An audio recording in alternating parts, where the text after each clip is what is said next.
Hello everyone. My name is Gagan Singh and I'm a recruitment specialist and a corporate leadership trainer. And I'm back today to talk about a very pertinent topic in the present situation, which is how to succeed at HR interviews. No matter you're a corporate professional, no matter you're an MBA student or an undergraduate student trying to prepare for your MBA entrance examinations, the fundamental principle of succeeding at HR interviews is pretty much the same. And to answer that, let me start by asking one question. In my 24 years of career as a recruitment specialist, I would have conducted about 1 million interviews across Asia. And whenever we would have to very unfortunately reject a student, the highest probable reason of rejection used to be identified as one single thing. Can you guess what is that?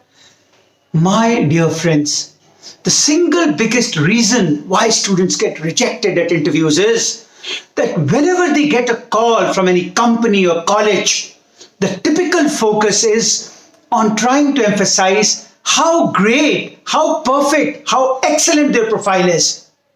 This is where typically they go wrong, because interviews is not about how great your profile is in an isolated parochial perspective, but it's all about how well the greatness of your profile matches with the needs of the organization.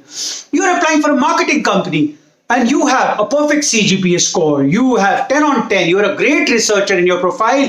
No matter how much you emphasize about the greatness of profile, it won't match and fit in the marketing company.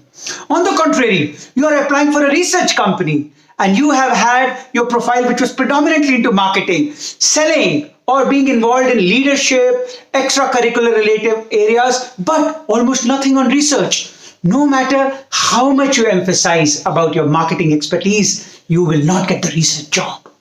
Therefore, my dear friends, today I'm going to tell you the first principle that when you get an interview call, what is it that you must do? And that's called the principle of alignment. How do you align? And to tell you about the principle of alignment, let me first tell you a very small story, a story very famously known as the elephant and the 7 blind men. So here goes the story. Once upon a time, there were 7 blind men, and they were asked to touch and feel and then describe the elephant. Can you guess what happened? Depending on which part of the elephant's body did the blind person touch, the description varied drastically. One blind person who touched the feet said, "Elephant looks like a pillar." Somebody who touched the tail said it looks like a rope.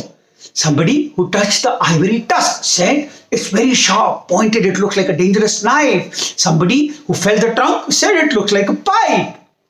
So, isn't it obvious that your situation in a short 20-minute HR interview is nothing like the situation of the blind men and the elephant? Precisely like that situation, the way the interviewer is going to find about you in 20 minutes, it's impossible to understand the entire profile completely.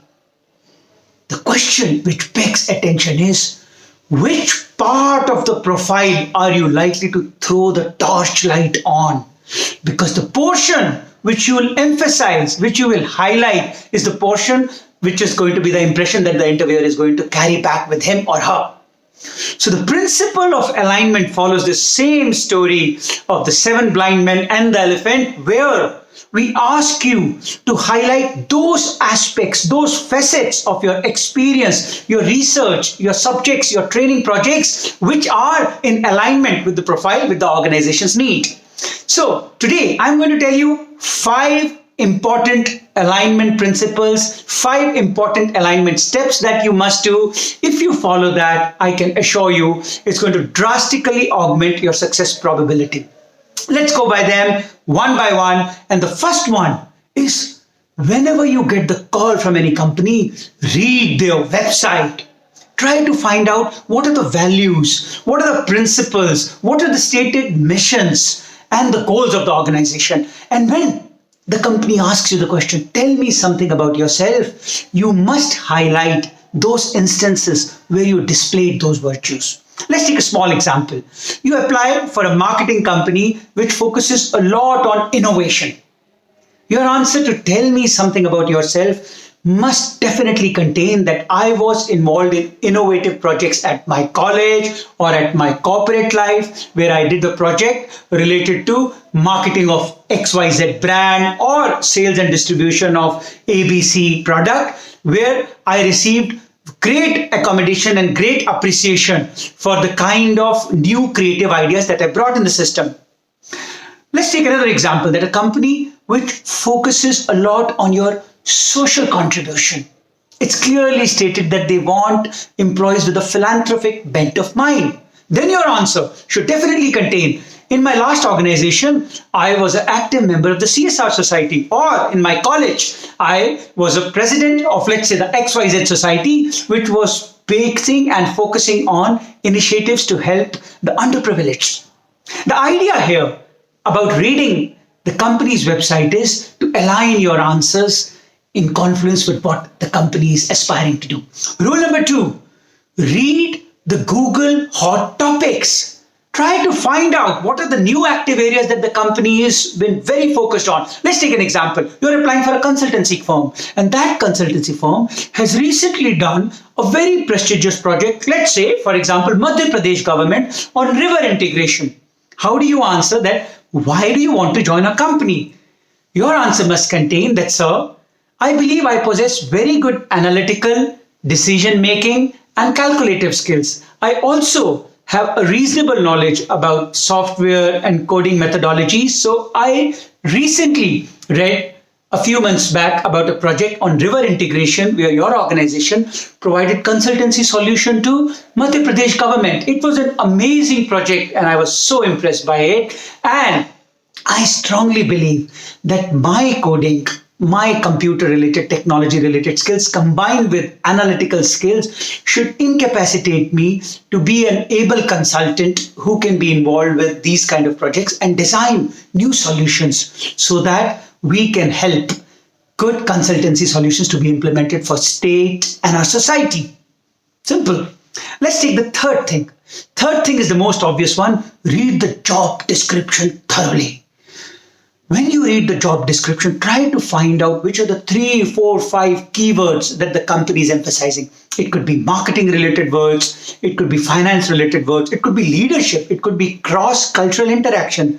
Then make sure that in questions which are about your strength and weakness, try to incorporate. Suppose you are wanting to join for a marketing company where public speaking is very important. Make sure in your strengths, you do speak about public speaking experiences. A quantitative research job where focus and concentration is important, try to highlight those areas as your strength. So that's the third thing about focusing on the job description of an organization. Rule number 4, focus a lot to understand the industry, the entire paraphernalia of surroundings where the company is operating. What do the competitors do? Who are the suppliers? Who are the buyers? What is the government role? What are the external factors? And during the question that what are your aspirations? Why do you wish to work for this industry? Try to give actual instances that I believe, sir, that automotive industry has a great potential to contribute to the growth of our nation, and I've always been excited about the potential of automotive. You may be applying for aviation, then I am deeply passionate about aviation industry, and I think in the coming times, government has to give great focus to industrial activities which are related to aviation. And I hope that my skills related to marketing can be leveraged to create meaningful solutions for your organization. And finally, rule number 5, try to find about the organization work culture from your alumni, from your seniors, maybe from your college, your company, or from other sources, so that when you are asked, what do you know about our company? Always say words which are related to their actual organization culture.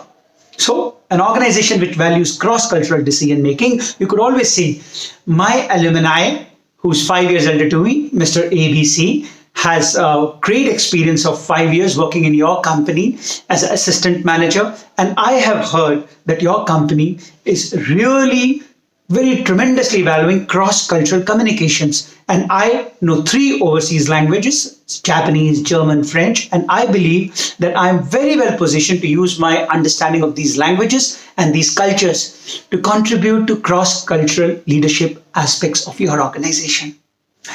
So these are the 5 rules. Please remember them. I repeat them for safety's sake.